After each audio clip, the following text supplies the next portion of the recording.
पंजाब केसरी में आप सबका स्वागत है। मैं हूं चंद्रशेखर धरनी। इस वक्त हम मौजूद हैं कंवरपाल गुर्जर जी, जो हरियाणा के शिक्षा व पर्यटन मंत्री हैं। उनके पास उनसे चर्चा करेंगे। सर, आज जो कैबिनेट मीटिंग हुई उसमें अहम फैसले क्या लिए गए? जिस प्रकार से हरियाणा पब्लिक सर्विस कमीशन के चेयरमैन सहित 8+1 9 का आंकड़ा पहले रहता था सदस्यों का, अब कितना होगा? अब हरियाणा लोक सेवा आयोग में 5+1 कर दिया उसको, 8 की बजाय उसको घटा के 5 कर दिया। और इसी प्रकार से जो पहले जो पर्सनल वाहन थे जिनका रजिस्ट्रेशन जो था वो वहाँ डीलर के ही होता था, उसका काफी अच्छा जो रिजल्ट है वो हमारे सामने आया। लगभग 8 लाख वाहन वहाँ रजिस्टर्ड हुए हैं। तो अब उसमें हमने कमर्शियल वाहन जो जिनकी बॉडी बनी हुई है, ऐसे वाहन के लिए हमने निर्णय लिया कि वो वहीं पर उनका रजिस्ट्रेशन हो जाएगा। और इसी प्रकार से जिन लोगों ने कोरोना में अभी मदद की, दान में कुछ दिया, जैसे किसी ने वेंटिलेटर दिया या किसी ने ऑक्सीजन के दूसरे जो यंत्र थे वो देने का काम किया उन्होंने, तो उसमें भी सरकार ने निर्णय लिया कि उसमें जीएसटी में छूट देंगे। तो वो छूट पिछले टाइम से लागू होगी और जो उन्होंने मुझे जीएसटी दे रखी, तो वो हम उनकी जीएसटी जो है रिफंड करेंगे। यानी 2020 से लागू होगी? हाँ, नहीं, जैसे अब अभी जैसे अपना सेकंड वेव आया जिसका कोरोना का, तो उस टाइम से उसको लागू करेंगे। और इसी प्रकार से पहले जो भी वाहन थे, अगर उनका कहीं चलान कटता था तो उसमें ये था कि वो एक निश्चित स्थान था जहाँ भी ऑफिस में जाके वो जो जुर्माना था वो पे करते थे। लेकिन अब हमने निर्णय लिया कि अगर उसी टाइम भी जो व्यक्ति है, वाहन का मालिक है, अगर वहीं पे जुर्माना पे करना चाहता है तो वहां पे भी उसकी पेमेंट दे सकता है, उसको वहां जाने की जरूरत नहीं, वहीं पे उस फाइन को पे कर सकता है। तो ये निर्णय हमने लिया है। ऐसे ही और भी कुछ निर्णय जो हैं,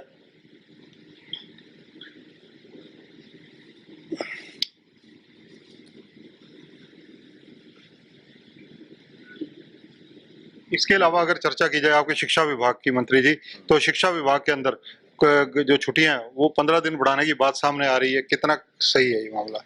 नहीं, ये बिल्कुल लगभग फाइनल है और थोड़ी देर में ही इस पे निर्णय ले लिया जाएगा। निर्णय तो ले लिया, लेकिन उसको लागू करने की बात है। अभी उस पर जल्दी उसको इम्प्लीमेंट कर देंगे और अभी 15 दिन के लिए हम और आगे स्कूल की छुट्टियां बढ़ाने जा रहे हैं। 12वीं के परीक्षा परिणाम कैसे घोषित किए जाएंगे? क्या तरीका, क्या फार्मूला इजाद किया गया? देखिए, जिस प्रकार से 10वीं की हमने इंटरनेशनल असेसमेंट की है, उसी प्रकार से 12वीं की भी हम इंटरनल असेसमेंट करके ही उसी प्रकार से ही उसके परिणाम घोषित करेंगे। और मैं उम्मीद कर आपको विश्वास दिलाता हूँ कि हम लगभग 1 महीने के अंदर अंदर ये परिणाम घोषित कर देंगे। मंत्री जी, आपके पास जो पर्यटन विभाग है उसमें काफी कायाकल्प होने की संभावनाएं व्यक्त की जा रही हैं। कोविड से जूझ रहा पर्यटन विभाग का एक तरह से कह रहे हैं कि शुद्धिकरण होने जा रहा है। क्या है वो योजना? देखिए, अब कोविड के दौरान जो पर्यटन का सारा ही सिस्टम है, चाहे वो सरकार के और है, हमारा मंत्रालय का है, और चाहे जो प्राइवेट लोग उसमें काम कर रहे हैं, उनको भी भारी नुकसान उठाना पड़ा। और जो देश पर्यटन के ऊपर डिपेंड थे उनकी भी हालत खराब हुई इस टाइम में। तो लेकिन अब हम उसमें काफी कुछ चेंज करने की, पर्यटक को आकर्षित करने के लिए हम उसमें कई काम करने लग रहे हैं। अभी जैसे अभी मोरनी में हम पैराग्लाइडिंग हम शुरू कर रहे हैं 20 तारीख से। ऐसे ही जो हॉट एयर बलून है उस पर भी हम उस पर भी काम कर रहे हैं। और इस प्रकार से ट्रैकिंग जो है और साइकिल ट्रैकिंग जो है उसके लिए रास्ते बनाना, उसके लिए लोगों को आकर्षित करना, उस पर भी हम काम कर रहे हैं।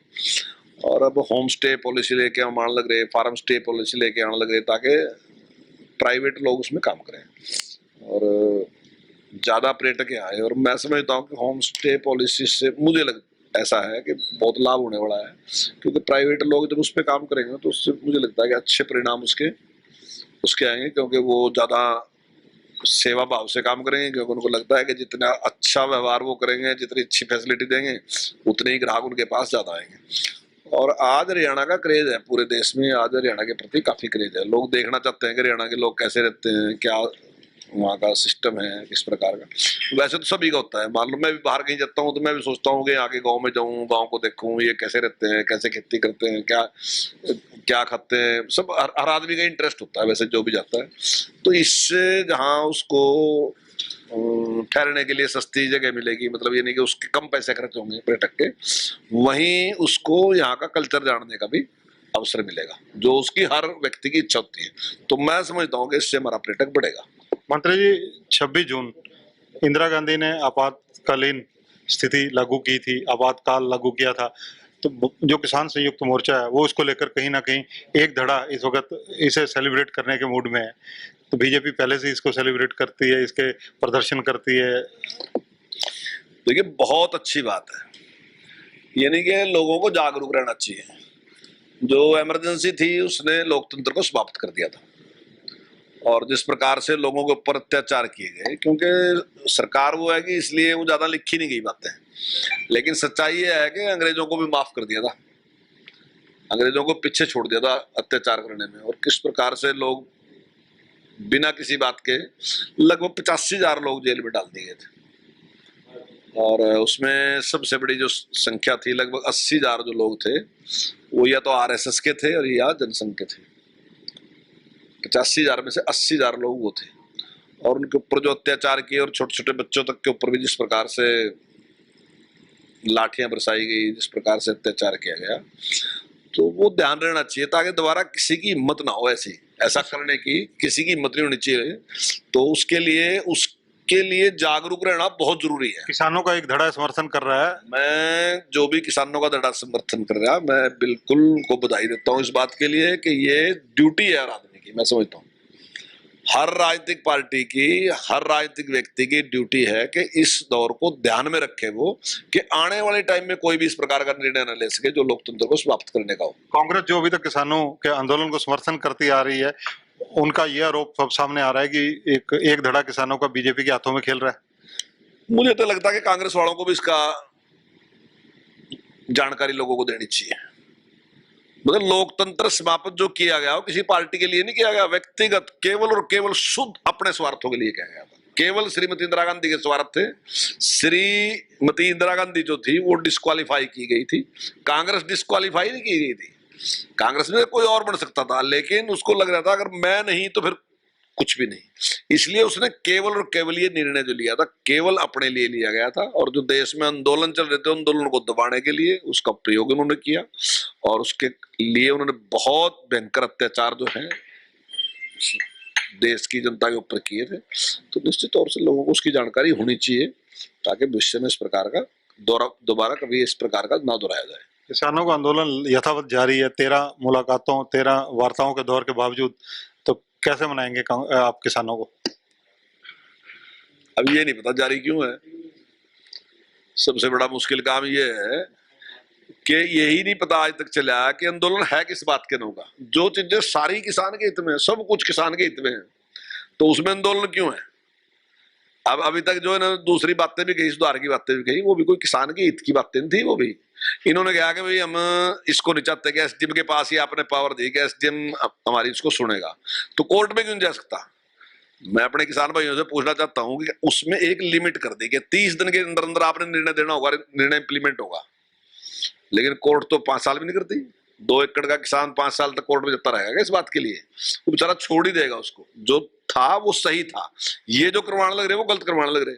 लेकिन अब ये कहेंगे भी कोर्ट में जाने का तो राइट होना चाहिए। ये तो बातें थोड़ी देर के लिए अच्छी लगती हैं सबको, प्रैक्टिकल नहीं है ये बातें। 30 दिन में निर्णय होगा, और कौन सा एसडीएम है जो इनके पक्ष में देगा? निश्चित तौर से जो सरकार है वो किसानों के पक्ष की है, और जो नियम भी बने वो भी किसानों के पक्ष के बने। अगर कॉन्ट्रैक्ट फार्मिंग है तो कॉन्ट्रैक्ट फार्मिंग की तो जमीन आसमान के लाभ है, क्यों नहीं फायदे हैं उसके? हम कॉन्ट्रैक्ट फार्मिंग कर रहे, 84 साल से कर रहे। मेरे बाबा जी ने भी की, मेरे पिताजी ने भी की, हम भी कर रहे। हमें पता है आज आप जमुनानगर जाओ और उससे कहोगे हम शुगर मिल को बंद करने लग रहे इसको, क्योंकि कॉन्ट्रैक्ट फार्मिंग करता है, हम इसको बंद करेंगे। आप पूछना जनता से क्या है। और ये जो बातें अभी ये एक बात कह रहे थे, अब इन्होंने कहा कि अगर डायरेक्ट पेमेंट करेंगे तो इससे जो हमारा संबंध है ना किसान का और आड़ती का, वो समाप्त हो जाएगा और फलाना हो जाएगा, किसान को नुकसान होगा। अभी हमने डायरेक्ट पेमेंट कर दी तो पूछिए तो जाएगा किसानों से क्या नुकसान होगा। किसान कह रहे हैं तो बहुत अच्छा है। मैं यही कह रहा कि अब इसको लागू होने दो एक बार, और थोड़े दिन बाद अगर आपने 1 साल चलने के बाद नुकसान लगागा, फिर कोई रोक रहा? फिर आ जाइए आप, यह दवाई खाएगा तो देखो। शिक्षा विभाग में बच्चों को आपने टैब देने का वादा किया था, वो कब तक पूरा हो जाएगा? देखिए, जो हमने वादा किया था हम उसमें लगे हुए हैं और उसकी पूरी सैंक्शन मिल गई। पैसा हमारा मंजूर है गया, 500 करोड़ से ज्यादा राशि है जो मंजूर हुई है और जल्दी उसके बारे में जो नियम है वो तय करके कि किस प्रकार का हमने लेना है, कौन सी क्वालिटी का, उस क्वालिटी के एक नॉर्म बना के हम सारे दे देंगे और जल्दी हम उसका टेंडर करने वाले हैं। धन्यवाद कंवरपाल गुर्जर जी। तो ये हैं हरियाणा के शिक्षा व पर्यटन मंत्री कंवरपाल गुर्जर। कैबिनेट के अहम फैसलों की जहां इन्होंने जानकारी दी, वहीं किसानों के एक धड़े द्वारा जिस प्रकार से इमरजेंसी डे सेलिब्रेट करने की बात की जा रही है, उनका इन्होंने खुले मन से स्वागत भी किया और किसानों से एक अपील भी की कि वो राजनीतिक हाथों में ना खेलें। कैमरामैन संजय सिंह के साथ चंद्रशेखर धरनी, पंजाब केसरी टीवी, चंडीगढ़। हमसे जुड़े रहने के लिए हमारे YouTube चैनल को सब्सक्राइब करें और नई वीडियो की नोटिफिकेशन के लिए बेल आइकॉन को दबाएं। अगर आप ये वीडियो Facebook पर देख रहे हैं तो लाइक जरूर करें और ज्यादा से ज्यादा शेयर करें। धन्यवाद।